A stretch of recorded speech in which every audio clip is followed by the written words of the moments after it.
안녕하십니까 성도 여러분, 좋은 아침입니다. 오늘도 주 안에 거하시면서 성령님이 동행하신 하루를 보내시길 바라고요. 하나님과 이웃에 진실한 마음으로 반응하며 사시길 축복하며 기도합니다.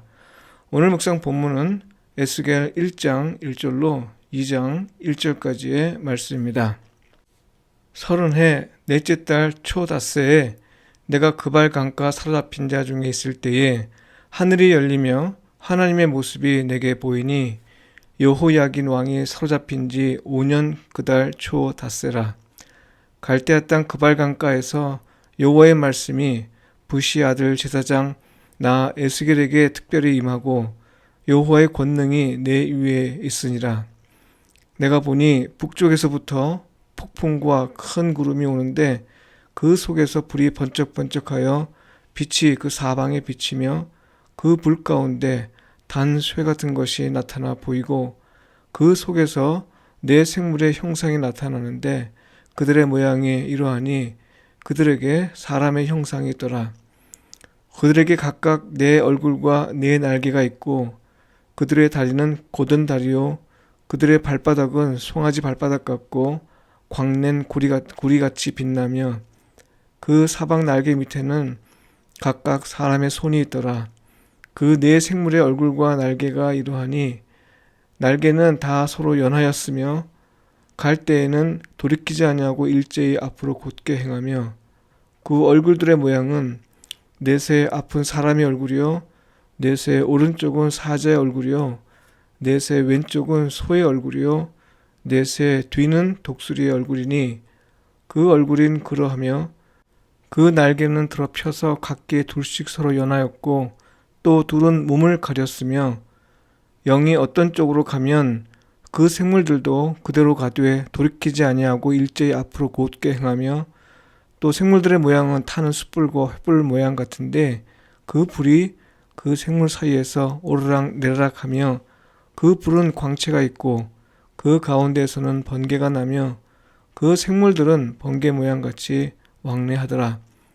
내가 그 생물들을 보니 그 생물들 곁에 있는 땅 위에는 바퀴가 있는데 그 네 얼굴을 따라 하나씩 있고 그 바퀴의 모양과 그 구조는 황옥같이 보이는데 그 넷은 똑같은 모양을 가지고 있으며 그들의 모양과 구조는 바퀴 안에 바퀴가 있는 것 같으며 그들이 갈 때에는 사방으로 향한 대로 돌이키지 아니하고 가며 그 둘레는 높고 무서우며 그 네 둘레로 돌아가면서 눈이 가득하며 그 생물들이 갈 때에 바퀴들도 그 곁에서 가고 그 생물들이 땅에서 들릴 때에 바퀴들도 들려서 영이 어떤 쪽으로 가면 생물들도 영이 가려 하는 곳으로 가고 바퀴들도 그 곁에서 들리니 이는 생물의 영이 그 바퀴들 가운데 있음이니라.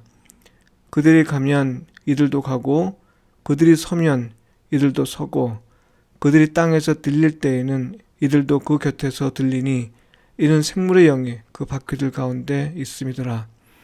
그 생물의 머리 위에는 수정 같은 공창의 형상이 있어 보기에 두려운데 그들의 머리 위에 펼쳐져 있고 그 공창 밑에 생물들의 날개가 서로 향하여 펴 있는데 생물은 두 날개로 몸을 가렸고 저 생물도 두 날개로 몸을 가렸더라. 생물들이 갈 때에 내가 그 날개 소리를 들으니 많은 물소리와도 같으며 전능자의 음성과도 같으며 떠드는 소리 곧 군대의 소리와도 같더니 그 생물이 설 때에 그 날개를 내렸더라. 그 머리 위에 있는 궁창 위에서부터 음성이 나더라. 그 생물이 설 때에 그 날개를 내렸더라.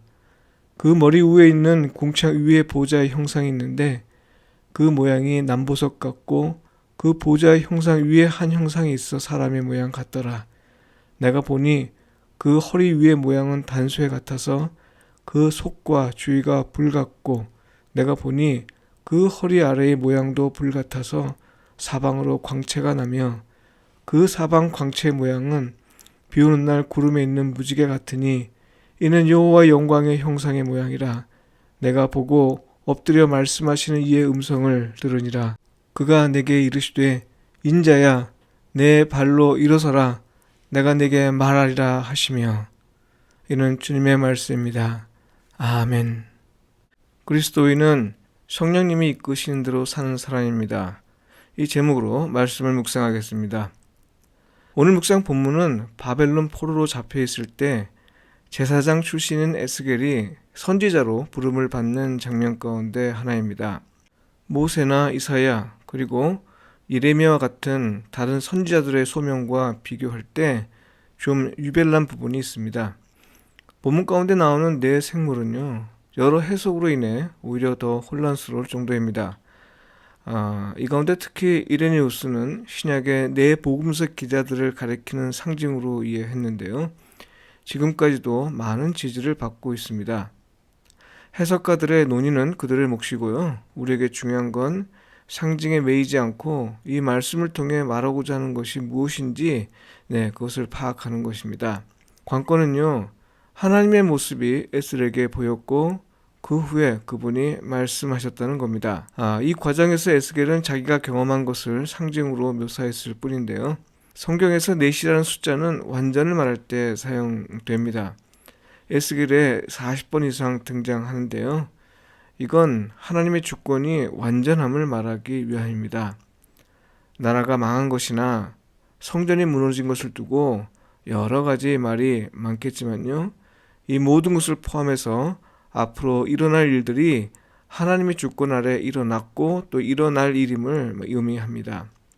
특히 바벨론 포로기에 보이신 것이니 하나님은 더는 유대 땅 예루살렘에 제한된 분이 아님을 나타낼 뿐만 아니라 또한 온 세계를 다스리시는 분임을 드러낼 필요가 있었습니다. 이것을 보이기 위해 하나님은 당시로서는 가장 빠른 기동력을 의미하는 날개와 바퀴 달린 네 생물을 보이신 것이죠. 이보다 더 압도적인 건요, 날개가 달리고 또 바퀴가 달렸다 해도 그 생물들은 영, 곧 성령이 이끄시는 대로 움직였다는 사실입니다. 게다가 그 표현을 보면 더욱 놀랍습니다.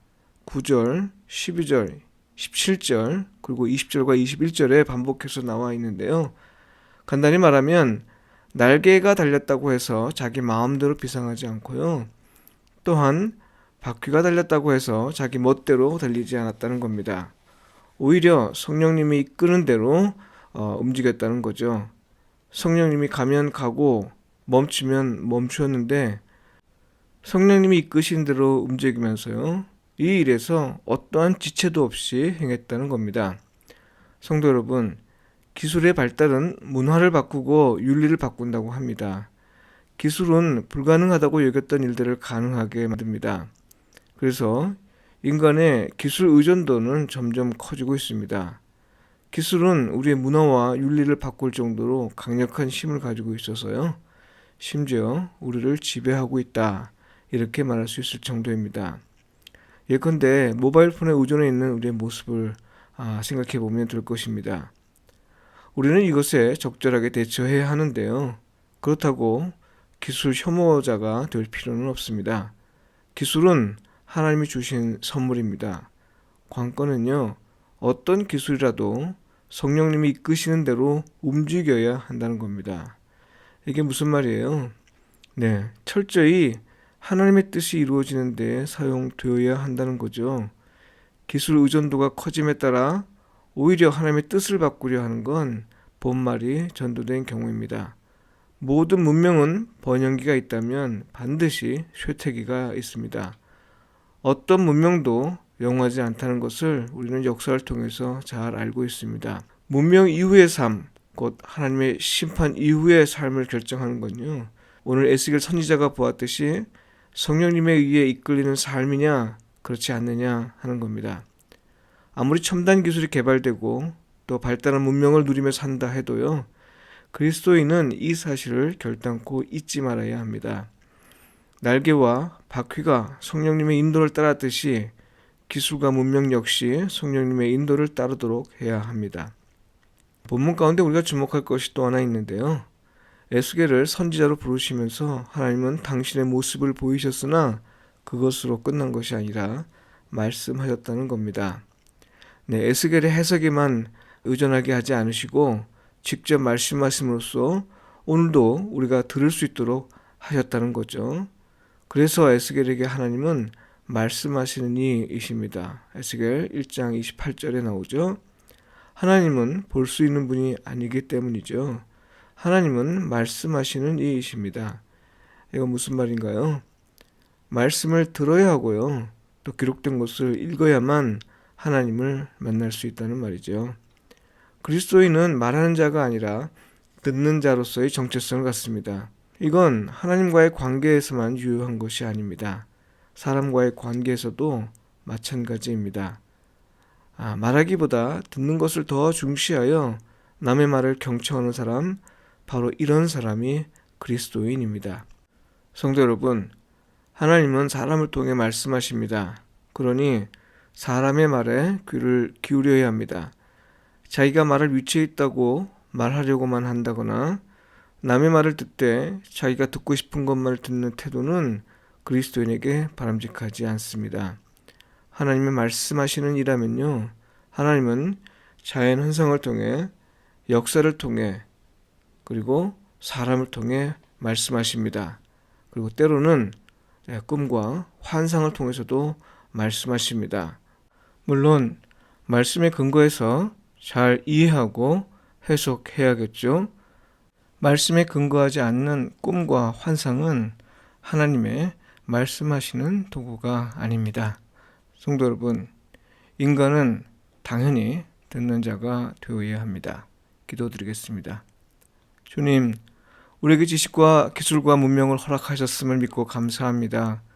우리가 이 모든 것을 감사함으로 기쁘게 누리게 하소서.